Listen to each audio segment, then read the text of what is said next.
It's time for Sportstater Sports Talk, and joining the Tater is Caden Scott, Waucoda High School senior, class of 2019.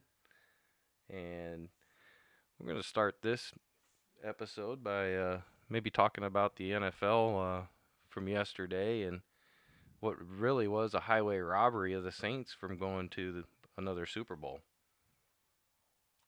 Yeah, I don't know how that wasn't called PI. Um, it's unbelievable. If you see the replay, there's two refs standing there right next to the play. Well, they didn't call it, and you gotta imagine that there'll be changes in the off season when you think as far as reviewable play is for pass interference, but it kind of opens up a whole can of worms really when it comes to other penalties as well. Yeah, I don't. It shouldn't be have to be reviewed though. They're so blatant sometimes. It's like, Well, that one definitely was. yeah. I saw that there's a rule in the rule book saying if the commissioner thinks the rule was that changing of the game, that they can replay the game from that point or have the whole rematch of the game played out. I don't think that's possible. It's never been done. I think it should be happening with the Saints. Well, either way, they were robbed,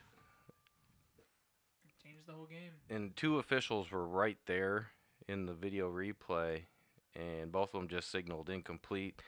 And they came out with a lame excuse of the one said he thought the ball was tipped, but there wasn't even anyone close that could have tipped that ball, and it was a tight spiral out there. So it was a case of CYA, obviously, by the officials, and they just flat out blew it. I don't know how Sean Payton's living his life right now after saying that. You work all season and you're done after a missed call when you had a 98% chance of winning after. Well, some of the naysayers will say, well, they had their opportunities, and they still had a chance in overtime, had the interception, and turned it over, and the Rams came through. But really, if that pass interference is called, the Saints pretty much salted away right then and there, and they gave the Rams an extra chance that they would not have gotten. No. And then in the AFC, it followed itself up by a little bit of controversy. Although any replay you looked at, you really couldn't tell, did it graze Edelman on the punt or not. It didn't look like it did. And there's a couple iffy, was it a catch? Was it not a catch? Mainly on Hogan's one-handed grab. I thought he had maintained control throughout. It did touch the ground, but his arm was underneath the ball, and the nose of the ball did graze the ground. But it just takes me back to the 99, I think it was the 99 season or 2000 season when, or 2001 season when Burt Emanuel, I think it was 99 NFC Championship, when Burt Emanuel basically brought that call into play when they called an incomplete pass when it hit the ground, and even though his hands were underneath it and had control over it, and that's when they changed that then. But Patriot haters gonna hate no matter what. It's just inevitable, isn't it? I think one thing you're trying to avoid is the passing or the roughing the passer.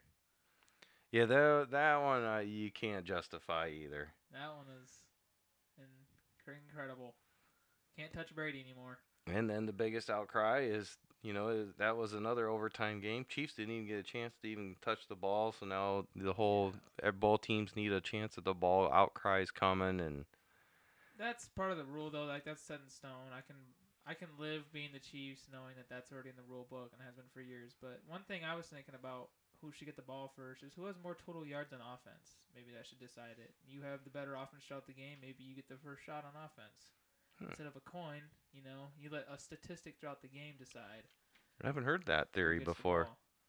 Because if you earn, there's got to be a way you can earn it, not just decide a coin flip. Or a team that has 60 total yards all game can go down and score a touchdown and win, compared to a team that has, 400 offensive yards, but all field goals couldn't finish, and they lose. That's the thing with everything. Where do you draw a line at? Because then that's the problem with rule changes. So you change one little thing, and then you got to look at. Then you're gonna have people say, "Well, you need to take a look at this." Now you need to take a look at that, and before you know it, you have a completely different game, right? Yeah, but I don't see how the total offensive yards can change much or Well, cause much no, I'm just controversy. saying if they were to change the rule based on that, how many other rules would they want to look at and change for in similar situations? Yeah, I mean, I can see where you're coming from. it's been like a coin toss since I would assume since the league was invented. I wasn't around back then. I know you might think I was, but I wasn't. But I only there used to be only overtime in playoff games because regular season games used to end in a tie in regulation. They changed that in 1970 when the two leagues merged, the AFL and the NFL, in order to accommodate. And I don't know. I don't know I don't think there is an answer to that. I just think it is what it is, and you got to go on. I myself don't have probably now if Kansas City had won the toss, gotten the ball, went down and scored, I don't think I'd have a problem with it. But I'm probably out of the norm. I as a diehard Patriots fan, I've gotten kind of used to them winning. Whereas if they were have to loss, it wouldn't be the end all be all. I mean, we've won more than our fair share, that's for sure. Yep, I can live if I'm Andy Reid. I can live with that, but Sean Payton, I can't. I'd be so livid with everything right now. Well, he has a legitimate complaint, and there's no way you can console that, or There's it is what it is. But it's another black eye for the NFL, and frankly, they've done so many tweaks to the game to make it quote safer, but it's really affected the gameplay yeah, too. And instant replay, as great as it is, it's really taken away the human element of the game, which is a good thing because you're getting more getting out of people, well, not just more that, of their but you're careers. getting the right call so that there's I would say 99% of the time you're getting the right call because even with video replay, they still make mistakes. And that there's been a lot of games before instant replay that human error caused a lot of issues with a team that could have won didn't, and I, it's a never-ending quest for a perfect game. I mean, as a fan, I don't like watching the gameplay of the NFL as much anymore as the old days. I think the whole targeting thing is ridiculous.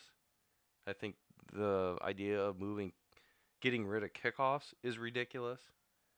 There is amount of risk going when you play a sport that you may be injured. It don't matter what sport it is.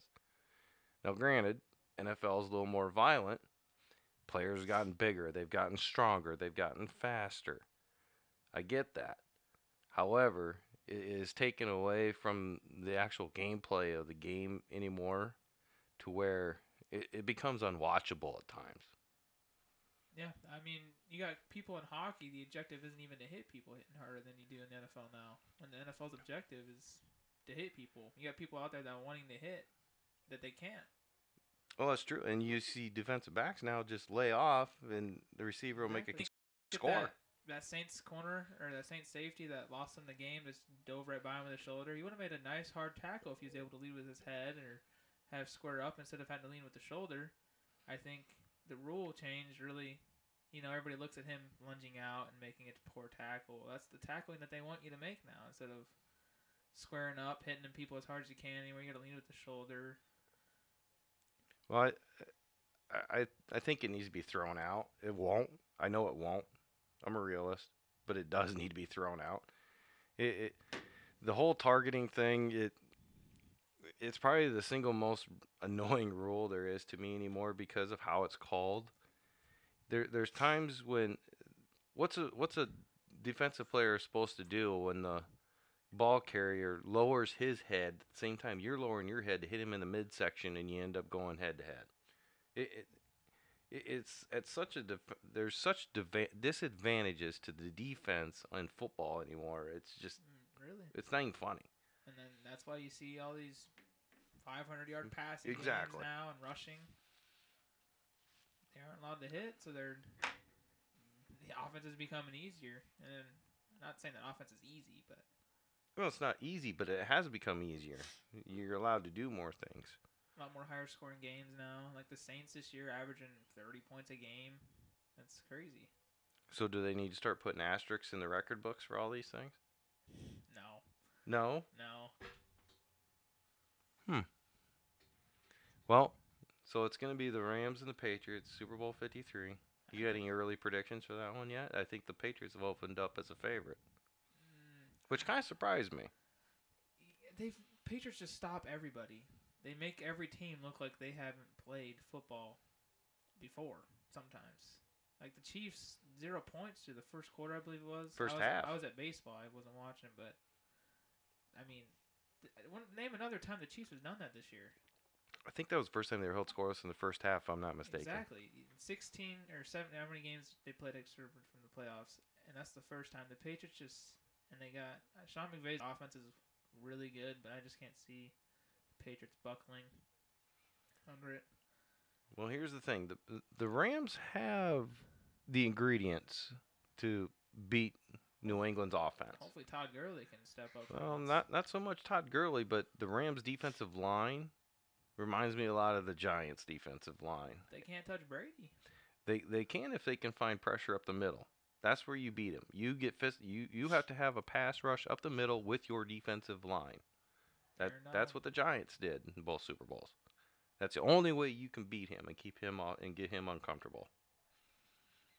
I don't know. The Saints secondary, not the Saints, Rams secondary, they got some names, but they're just not playing up. Well, they should be. Well, when you go to the secondary, they don't have anybody to match up with Gronkowski. If Gronkowski's fully healthy and able to play, they don't, unless they put Aqib Talib on Gronkowski. Do the Rams have Mark Barron? I don't know. Safety? I feel like he'd be a good matchup on Gronkowski. I'm not sure. Hitter. You'd have to look that one up. I don't know. I don't think the Rams linebackers are very good. Their D line's all around all pro D line. Well, you got Ndamukong Suh, Aaron Donald, and the Brockers guy. I mean, they got the pieces there to do some damage with that line. The problem is, unlike the Giant Super Bowls, New England actually has a little bit of a running game now. With Sony Michel, Rex Burkhead, and James White. Nice triple head back. They all can do their own little thing.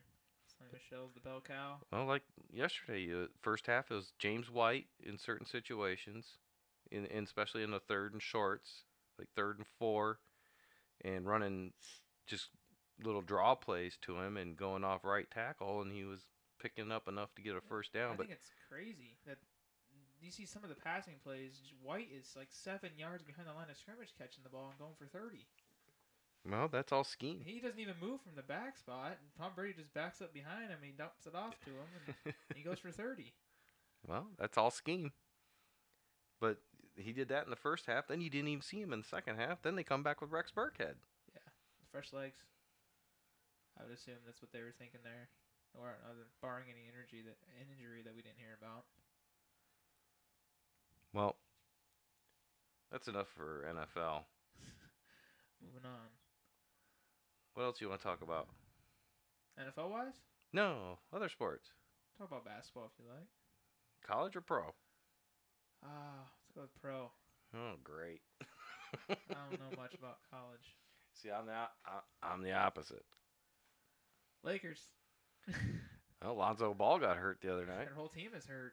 It's insane. Is LeBron still out? Yep, he's still rehabbing. He's supposed to be back about a week ago, I thought, but he's still just getting shots up, just getting moving. Lonzo's out. Rondo's out. Kuzma's finally back healthy. B.I. is finally playing. Kuzma. And we got a nice center. I'm a Lakers fan, so. Oh, now we're a Lakers fan. Oh. What happened to the Heat?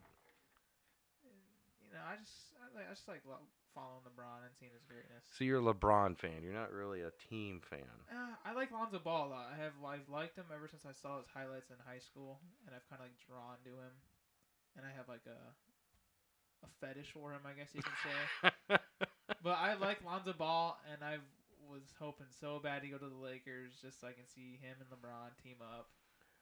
You just like his father. Gotta go watch my And boys. he's entertaining, but I just like how Ball plays. He has that swag to him. You know, the way he just passes the ball. I don't know. He's out of the ordinary, and he plays different than every other player. Well, the big news of the day, the Rockets traded Carmelo Anthony to the Chicago Bulls today. I don't know why he's so bad. Like He's old. He just makes every team look just worse. Well, I think that's a locker room issue. I mean, he demands the ball, but he's not 27-year-old Carmelo Anthony anymore either. It shouldn't make a team's playoff percentage go up by 30%. I mean, look at the Rockets now. They're off and booming. Credit James Harden's kind of scoring 50 every night, but Well, you talk about gameplay in the NFL. Gameplay in the NBA. Oh, my goodness. there is no defense until that fourth quarter. Nope. It's done. Then you got teams that just plow on each other in the fourth quarter. Yeah. I don't know. I'm pretty particular to that college game. We can talk about that. I don't know much. Well, you're just a young buck. You need to watch more. I just watch the NFL. That's about it. And the NBA games, twice a week when I'm laying in bed. But every Sunday I'm watching 12 o'clock game, 3 o'clock game, 7 o'clock game, Monday night, Thursday night, every week. That's on TV. Since my team's 3-13 and can't win a game. Well, the new rankings were out today. Tennessee's the new number 1. Yeah, Tennessee jumped over Duke. Alabama almost beat them. Tennessee lost by 3. Well, Tennessee had a double-digit lead, and Alabama fought all the way back, and Tennessee had to hang on, but they moved up to number 1 over Duke, which kind of surprised me since Duke beat Virginia. Virginia went to number 3. Gonzaga's back up to number 4. Michigan lost. They dropped down to 5. Michigan State held steady at 6. Nevada at 7. Kentucky, who's starting to play a lot better, is at 8. Kansas, that suffered yet another loss at West Virginia, down to 9. And one of the unknown teams out there so far this year, and right now they're down big to North Carolina, but is number 10, Virginia Tech. The Hokies. Marquette's at 12. And you got the Buffalo Bison, Texas Tech in there, tied at 14th. Iowa's up to 19. Iowa moved up 4 spots. They're on I think a 5-game win streak right now. Joe Weiskamp with a big game on Saturday, went 7 for 7 from 3-point line. It'll be big for them if he can continue to play. And maybe one of the hotter teams out there, Iowa State, they have a big date with Kansas tonight over in Fog Allen. Battle the border. And LSU's made an appearance in the top 25. One thing about college basketball, there's no one dominant top 3 teams that you expect to win every game. Duke can. Duke has the people to do it, but the problem is they're young. Yeah. So they can't be. They're not consistent. And they got was Trey Jones has been out, and that's kind of hurt him. He's big. He's about ball handling. He's like the Macklin Shanahan. He's out. The offense is kind of discombobulated. The world's not going to know who Macklin Shanahan is. But Zion Williamson. I mean, he's starting to come back to earth a little bit. The ACC's that schedule's a drag. I mean, and I'm sure he's not used to college practices. Top talent every single night now. And he's probably not a little drained from how many games and all these practices compared to high school level. Probably a little tired. I just like how there's no one dominant team. There isn't this year. There's not one. Anybody can be beat. Exactly, any given night. And I think that'll just make for a wide open NCAA tournament come March, and where you'll probably see another 8 seed or a 7 seed in the Final Four again, like we have the last few years.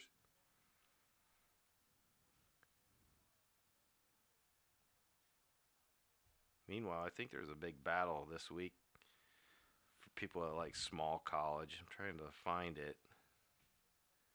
Yeah, it's on this upcoming Saturday. Big big game in the America East. You got the Vermont Catamounts, 15-4 overall, undefeated in the America East, at Stony Brook Seawolves that are Who? 16-3 and Who? undefeated in American East. Oh, you'll find out Who? about Stony Brook. Who? You'll be hearing about them in March if they win that conference tournament. Who? Who? Stony Brook. Never heard of them. Oh, you will. They an overseas team or what? No, they're from Stony Brook, New York. I watch a lot of America East. This is where I just don't know much about college basketball. Isn't Villanova in that conference? No. They're in the Big East, Caden. Okay, there we go. I was thinking the East. Yeah, it has East in it. But no, they're not in the America East. They're Big East. Big East is actually probably the conference I watch games of the most, though. It's because you're a fan of them. Well, yeah, colleges. all their games are on TV somewhere some night, and I think the shocker in that league right now is the way DePaul is playing. They've been down since Joey Meyer took over.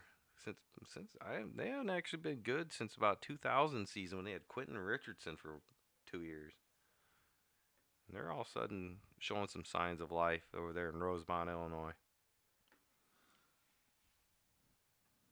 What happened to Xavier? Yeah, they lost a lot of pieces last year. They're struggling. That's a low record. That basketball program's got a standard there. Well, new coach.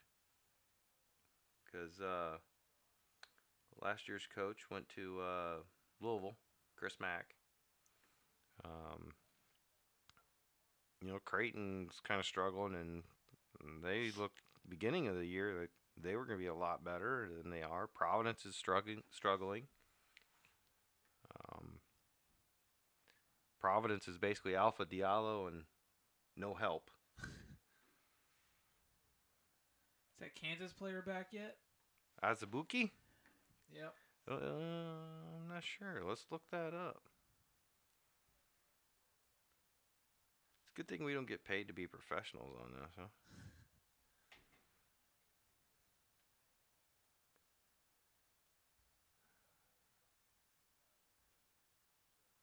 Well, where is the Big 12 Conference? Oh, there it is. Yeah, whoever wins that Iowa State-Kansas game tonight is going to be in first place.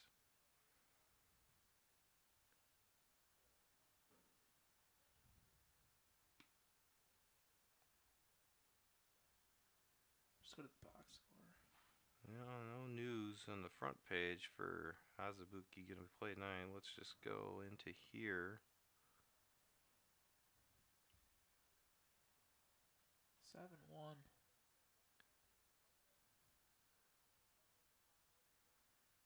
Nothing on here. He's a big part of their team. Not a big part, but he brings a lot of skill sets. He down low is where they're suffering right now because he's not in there. He's a big boy at 7-1.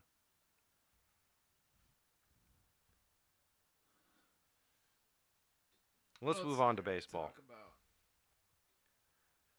So the Cincinnati Reds, Caden, are loading up. So far this winter, they've already gotten Yasiel Puig and Matt Kemp from the Dodgers. I don't think Matt Kemp would be that good. I don't see him as that great of a player. Well, new situation. Sometimes the players have been around a while and get a new area code and kind of put some life into them. Yeah, that's true. They went out and bolstered their pitching and got Sonny Gray from the Yankees today. So I like Yasiel Puig. I think that I like his swag that he has to his game. He's really emotional. But isn't it a turnoff to some of his teammates, and especially in LA? It seemed that way. Could be. I haven't seen reports of him being a locker room problem, but he's really emotional. I just like the swag that he brings to the game and his confidence he has. I mean, don't even get me started on his muscles. That man's probably the most built thing I've ever seen in the MLB. You got a man crush on Puig? Probably. When he first came in the league, that first week he just home run. He was He's like a fan sensation. He's like Jeremy Lin there for a little bit.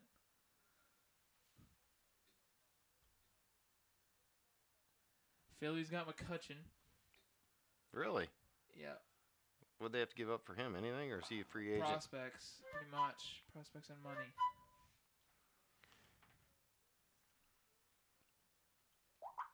Which is a good deal for both teams, probably. Because Phillies have really good prospects. And Andrew McCutcheon, he's not going to be the MVP caliber he once was, but he'll bring some leadership and be good for the team. So what about your Phillies this year? I think we're going to contend for first place this year. And we got a pitcher. I can't remember his name. We traded for a pitcher. And we're also in the talks. Well, it's not good if you don't remember his name. We're also in the talks for both Manny Machado and Bryce Harper. Do you really think Bryce Harper will end up in Philadelphia? I can see it happening. He probably wants to play against the Nationals, and that'd bring him an opportunity.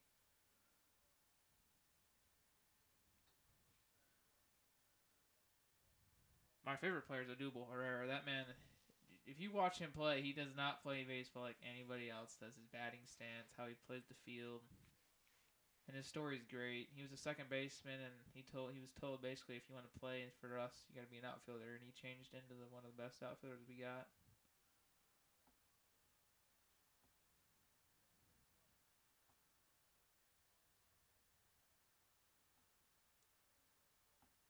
Last year we had a nice bullpen. We had, top 10 bullpen, or not bullpen, starting rotation. We're bringing most of them back.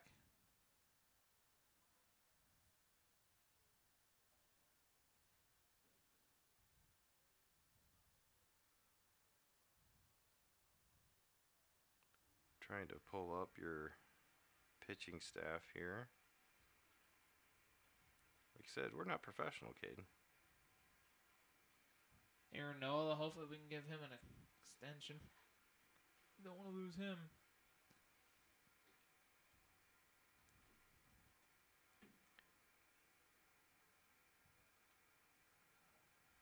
Is Nola a starter or reliever? Starter. You know what's missing nowadays? This is what frustrates me about baseball. Let's talk about this. This is what frustrates me about baseball. Pitching. The days of complete games for a starter are almost on the extinction list now. It's all a specialized thing right now. I miss the days where Nolan Ryan go out there, throw 9 innings, and almost every start. And I think you see a lot of arm problems nowadays. I don't think they're working these guys enough. To be honest, I think they're too cautious with them. I watched a sports science video, and it said that our arms are getting hurt more now because the harder you throw, the more G-force is created in your arm, and that's more pressure on your muscles. So but they're not throwing any harder than guys did 20, 30, 40 years ago. They're not. But you see, like, Bartolo Colon, he can go a complete game because he doesn't throw as hard. And you got people like Valence Vasquez on the Phillies. He can only go 6 or 5. He throws a 100-mile-per-hour fastball every time, so that our arms can't handle the G-force created off the throw. Well, back in the day, that's why they were called pitchers. Now they're just throwers. Like Chapman, if he goes more than 1 inning, you ain't getting anything out of him. And that's always been the case of the flamethrowers, and that's the problem. Everybody wants the guy that throws 100 miles an hour, make him a starter, but only go him for 5 innings. Yeah. I don't get it. Because then you got to rely on 3, sometimes 4, sometimes 5 or 6 other guys just to finish one game. When back in the day, you'd throw a guy out there, he'd eat up the innings. Didn't have any arm problems. Team's got 30 pitchers on their team. Exactly. It's taken away from position players. I don't know. But it also makes why the game is so long, much more longer nowadays. It's not the commercials; it's all the dang pitching changes. That could be a factor. In between pitches, it's a big deal. I don't know. That's the one thing I don't like about watching baseball. But then again, I'm older. You know, I grew up with other things that times have changed, and I don't like it. I don't know, but that's what I've heard is on sports science on YouTube is the G-force created is just getting too much for our arms and our muscles. It just can't handle. That's why you see so many Tommy John surgeries nowadays. Well, that's true, and it's every day somebody with an arm injury. Yeah. It's like in high school ball, the pitch counts. I think they're ridiculous. They're too low. Good thing There's I'm not too a much. pitcher. Okay, if you want to have those kind, but don't make a kid have to rest for 5 days after throwing 100 pitches for Christ's Yeah, sakes. that's hurting teams. Well, it hurts us. Yeah. You know, our high school, and we just don't have that depth, and that it. I don't know. That's a soapbox for another time, but I I don't know. I just think that it's become way too specialized as far as pitching is concerned. It's put a whole lot of stress on the pitchers nowadays. Having a certain amount of throws. All right. Well, we'll finish this episode up and do this again sometime. It was fun. Yeah. More people on it next time. Yeah. I got Coakley kid on the phone and or in here in studio, and then we can really bounce some stuff off. Get some Abe Becker in here. Yeah, there you go. Hey guys. You can bring the boys up in here. Hey guys. Yes, I like to thank my parents. Kuzma. Wartburg. All right, that's Sportstater Sports Talk live for tonight, January 21st, 2019. For Caden Scott and Dale Scott, saying good night.